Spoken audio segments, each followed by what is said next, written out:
District 2 spans from Water Street to the north to Seabright Beach. It includes the harbor, San Lorenzo River to the west, Seabright area. Some people call that Midtown or the East Side. SoCal Avenue, Water Street, Seabright Avenue, Ocean Street, a portion of East Cliff Drive. So there's a prominent section also of the existing railroad along Murray Street. That would be the gateway to where Santa Cruz, the rail trail project enters Santa Cruz. So we do have two candidates for this race. Tonight we only have one on the stage, Hector Marin. Sonia Brunner, who's on the council now, is the incumbent and declined to join us tonight, so is not joining us. But we do have Hector. Hector is a familiar face. He ran for City Council District 4 last year. He's since moved, and he now calls the District 2 his home. He's a 2021 UCSC graduate with a degree in politics and sociology. He's had roles as a community organizer in the service industry, as an independent consultant. We'll talk about some of that tonight. He's a renter. He's talked a lot about tenant protections and building community. Hector, I will give you 60 seconds for your opener. Yeah, mil gracias, Brandon. Mil gracias. Oh, is it on? Mic check. Can everybody hear me? Are we good? Let's get it. So, mil gracias, comunidad. Mil gracias to all of y'all who showed out. I'm so honored to be in this space with all of you and also with Lookout. So, thank you so much to Lookout. Huge shouts out to all of you for making this happen. Within my experience, concurrently I'm working as a teacher's aide for special needs youth. Not only do I also work as a teacher's aide for special needs youth, I also work as an essential worker because renting here in Santa Cruz is really, really hard. So when I'm hearing folks talk about providing affordable housing for the essential worker, for their educators, that's the perspective that we need within the council to ensure that we have that these voices are also not only heard, but also amplified and voted on. So that's the one thing that we mainly need. And I've also grew up in the Obama era of politics as well. And I look up to President Barack Obama. And I'm a proud Democrat, and I'm the only candidate who has sought out the Democratic Central Committee nomination. So I want to ensure that we have more democracy, more transparency, and that we have more representation. Gracias. Great. So Hector, could you help us understand, some voters have expressed confusion how you used to be in District 4 and now you've moved. So can you just clarify that for us a little? Yeah, thank you so much. And that's the one thing that I didn't mention. So what happened back in November, I was living at the flats, I was in Comunidad, and in the beach flats, there's a lot of cultura. My people are there, Latino people are there. And what happened, unfortunately, is that I was evicted. By unjust causes. And not only was I evicted, my rent also drastically increased by $500. So I can bear the brunt. I mean, I can work another job. That's why I'm working as an essential worker to pay the bills. I can do that. But the local single mom that works 3 jobs as a dishwasher, countless jobs, who also is renting this home and whose children that have called that home, that place their home, they're the ones that cannot afford to lose such place.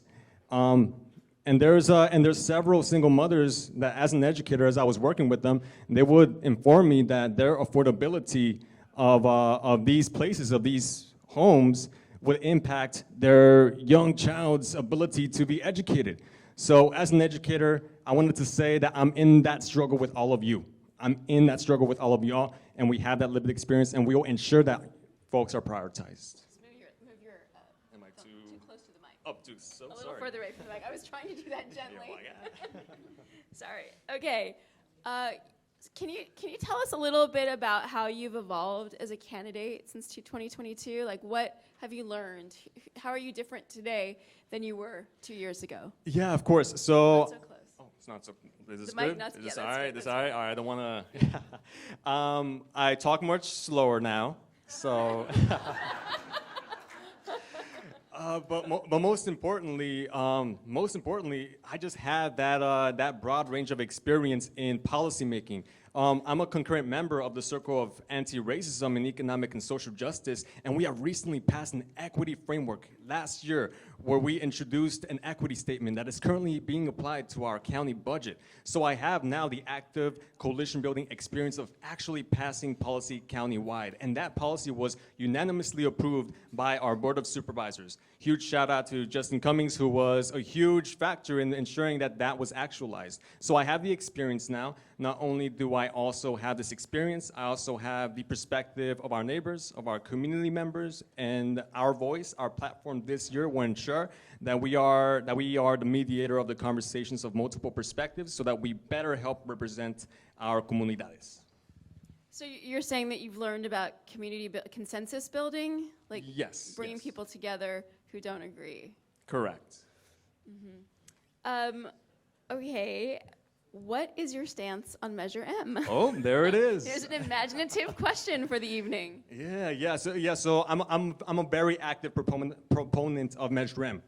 The one thing that I see throughout the city of Santa Cruz is that we're building luxury-based market rate housing units. And though we do need housing at all levels, we do need housing. We need to ensure that we also collectively bargain for fair deals to ensure that we have housing for very low income and low income folks.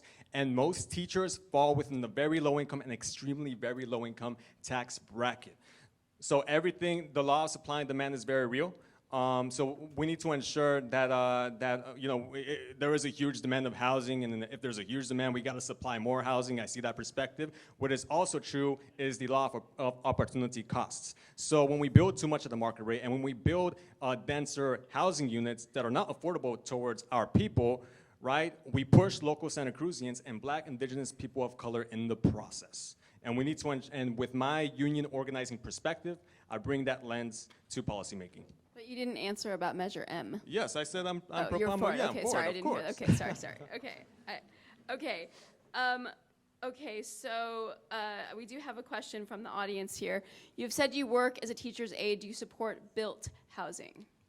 Santa Cruz City Schools built housing. Yes, of course. And I know that there is a current development project. I need to know the name of that project, but it's catered towards teachers. So teachers can afford to live here. And again, teachers are in the very low income bracket. So yes, I'm supportive of that type of housing. Okay, well, I was looking up, there was a 2021 Defining Community Character Survey, which showed 45% of Spanish-speaking respondents said increased height limits was a good trade-off for less expensive housing. Oh. Among English-speaking populations, that was the second most important answer at 22%. So if M does go through, it will be harder to get tall buildings through. How do you reconcile your stance against M with the feelings, for M, yes. For M, for the feelings, of the community that you're saying that you represent so strongly? Yes, of course. And thank you so much for bringing up the definition of the character study survey, because within their slide number 27, page number 27, you can also see that when you filter the results from not only English speaking, but to Spanish speaking only folks, Spanish speaking only families prefer 4-story buildings over 6-story buildings. When you filter in the English-speaking factor, then the 6+ story upzoning becomes popular. And I also want to point to the study. These are not just my opinions of my support of Measure M. These are all backed by data. I'm a huge fan of data. But also, let's also bring in the data of nonprofit organizations. The Urban Displacement Project has stated that if we upzone and if we introduce more market rate housing units within a municipality, we also increase the chances of pushing out locals and Black, Indigenous people of color in the process, thereby creating gentrification. That is literally the definition of gentrification. Actually, you can clap this time because there's no opponent, so you can all clap. I wish he was here. Okay, let's talk a little bit about the unhoused. How do you think the city is doing, and what would you do differently? Yeah, so what the city is doing right now, and I want to give a huge, there was a council member that said something about the homelessness plan where the percentage of homelessness populations was decreased. That's true, but I want to give a huge shout out to the community members that made that happen last year. That was a proactive coalition building process. It wasn't within the office of one city council member that did that, so shout out to the community who proactively decreased homelessness within the past year. The city council had 3 years to do that, so actions speak louder than words. But most importantly, answering to your question, I think with what the current city council is doing is that they are taking the issue of homelessness. And I think that they're like, I mean, I hate to do comparisons to like kids, but it's like when the kid tells you that they ate all their peas within their plate that they're eating, right? They're saying that they ate all their peas, but they're actually pushing the peas and hiding it under the table. Or they're hiding it in under the mashed potatoes, right? And that's what the city is currently doing. So we gotta ensure that we have more creative, innovative solutions to homelessness, not just criminalize folks, but also ensure that we have permanent solutions for our homeless population. Do you have any thoughts? Like, what are you thinking we could do? Yeah. It's hard. It's really intractable. I mean, what are you finding would be a good, what are you suggesting? Yeah, of course. So there's this city of Santa Cruz homelessness emergency plan that was recently passed, where millions of dollars of your taxpayer money is contributing to this homelessness emergency plan. And there is no budget transparency within this homelessness emergency plan. Not only that, the only transparency that we really have is that the homelessness manager gets paid $133,000 for this type of work. Right? So we need to ensure that we have more budget transparency and that we also reallocate the resources within this homelessness emergency plan more equitably. And I want to ask you, Jody, like as well, how easy was it, and I don't need these 60 seconds for the answer. How easy was it for Lookout Santa Cruz to find the specificities of where the funds of the homelessness emergency plan, where they go? How easy was it for y'all as journalists? Exactly. So within our office, you'll ensure that you do have that transparency. That's your taxpayer money.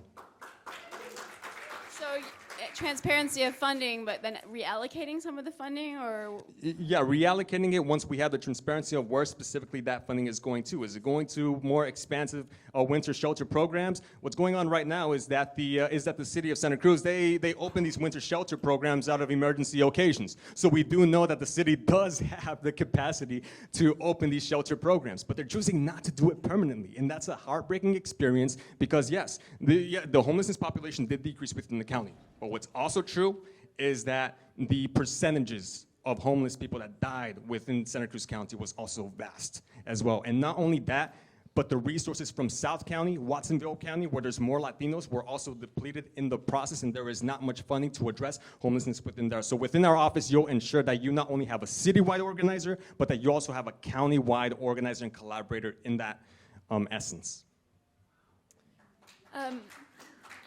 I want to talk just for a minute about the rail trail, because District 2 marks the place, as I said, where the rail trail would enter the city. So what is your support for the rail trail project, and how would you see your role as a council member to make sure that that project moves forward? Yeah, of course. I'm definitely a proponent of the rail and trail. I mean, we need to ensure that we have more mass public transit. Not only do we need more mass public transit, but the rail and trail actually will connect North County and South County much more together. So we got to ensure that we have a much more united Santa Cruz, a Santa Cruz together. Okay, we have a question from the audience about how you're going to manage to work and attend council meetings.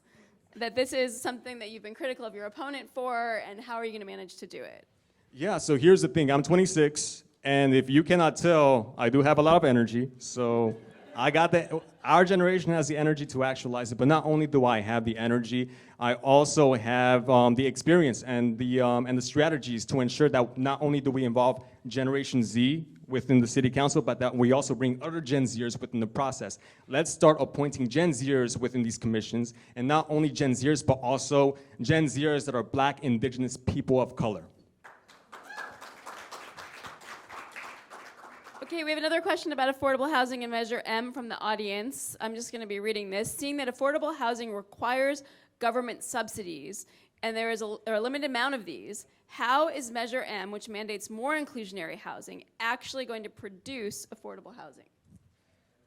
Repeat the question. Seeing that affordable housing requires government subsidies, and there is a limited amount of these, and Measure M mandates more inclusionary housing, how is it actually going to produce more affordable housing? Oh, thank you. And I know, I think I know who asked this, but I ain't gonna give him a shout out. I mean, shout out to him though. I mean, but what I wanted to, but what I wanted to say is like, So let's do a history lesson, and I learned this history lesson from a city council member that endorsed our campaign, Sandy Brown. So shouts out to Sandy Brown. She stated that around 6 years ago, the city council was negotiating with all of these developers, and they stated that 10% was the sweet spot to increase affordable housing and also increase housing at the inclusionary rate as well.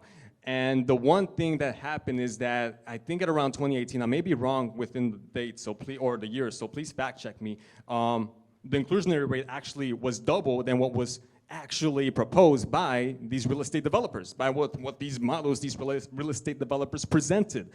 And what we saw is that we still have developers applying for housing. They're still applying for this housing concurrently as we speak. So if we increase it up to 25%, we have an economy where we will not disincentivize housing. And not only will we not disincentivize housing, we will also have more affordable housing at the very low income and low income rate. There's a huge difference between making housing at a medium income level and at an upper medium income level, and comparing that to the lower income and to the extreme very low income level. There's a huge disparity that's going on right now. Just look at the RENA that was recently adopted by the city.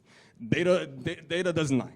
Data doesn't lie. So we're meeting like around 200% of the requirements for medium income level housing and 108% for very low income folks. Where's the priority with the current council? That's the one thing that we got to ask, and within our office you'll ensure, or you have the promise that we will prioritize very low income housing. So does this answer the question, or? I think so.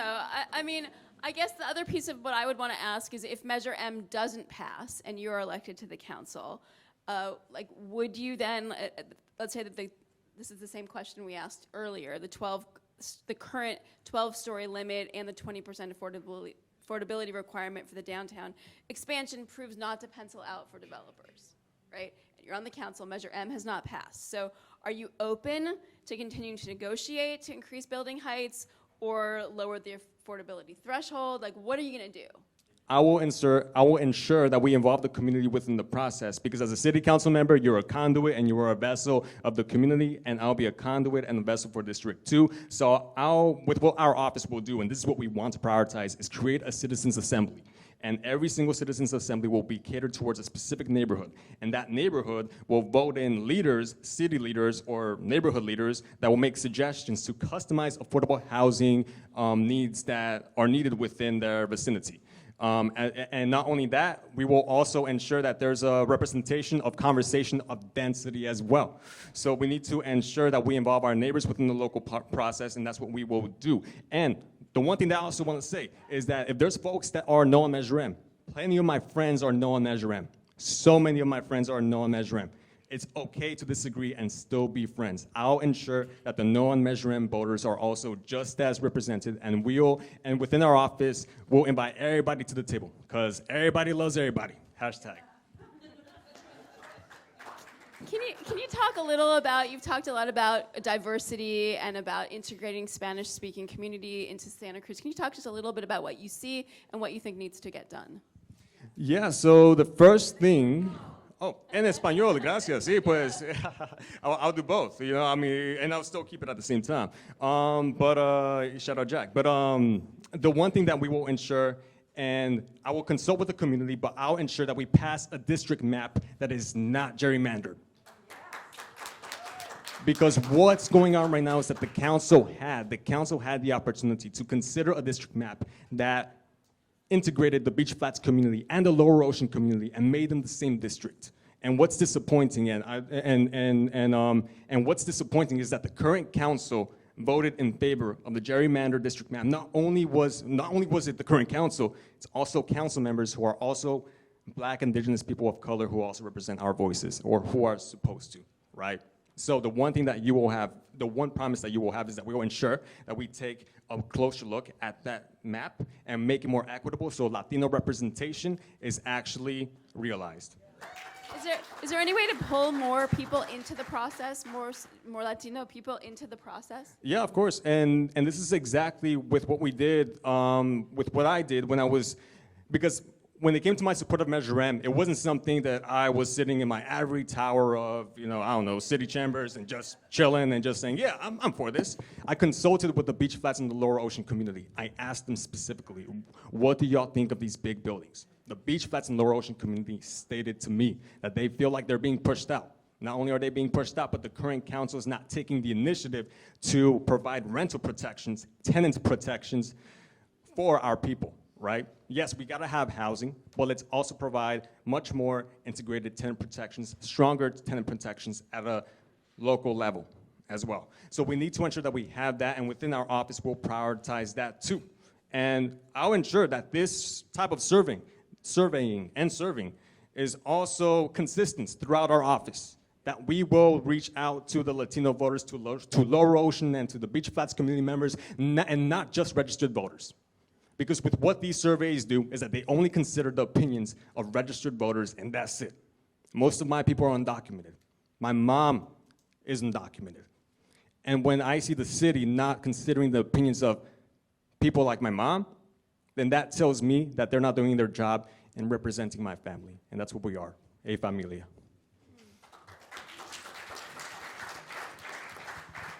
I didn't know that. It's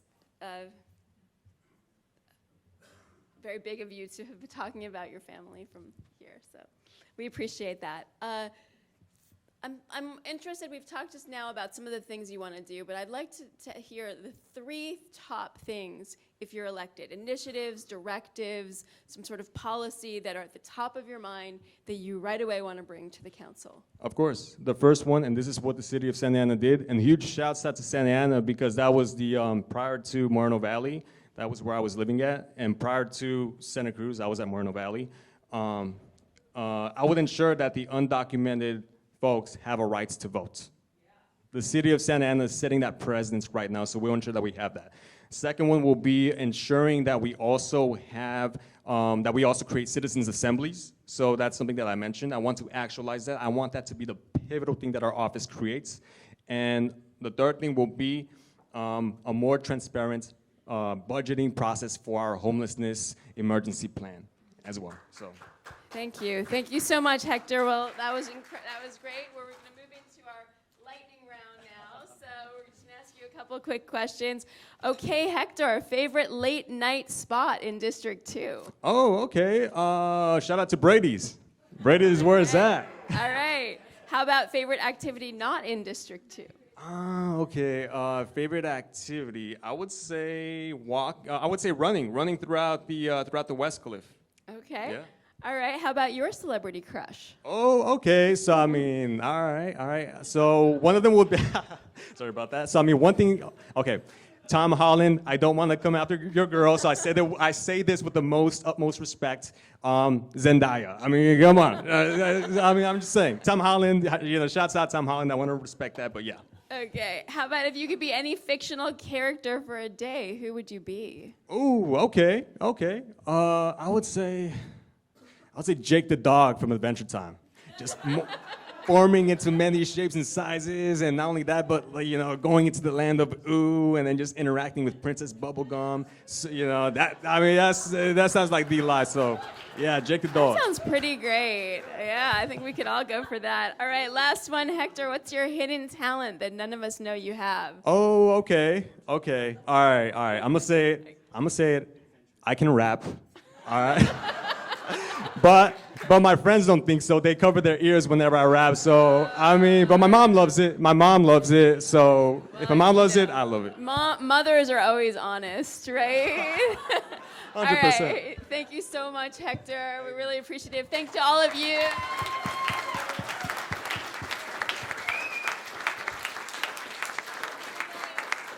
Buenas noches. Hey, have a wonderful evening. Thanks for coming and supporting local journalism and for voting. So please go out and vote.